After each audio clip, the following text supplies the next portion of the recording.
were approached by a local organization that works with St. Mary's Hospital out of Glastonbury, Connecticut, which is about 15 minutes from our headquarters in Seymour.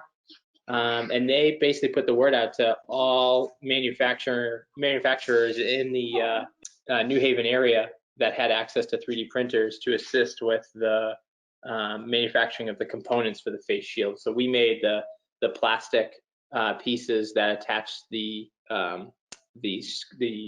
shields to the head straps.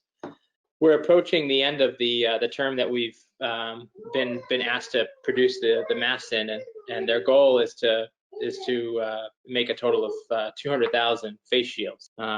The staff at St. Mary's Hospital has been extremely appreciative.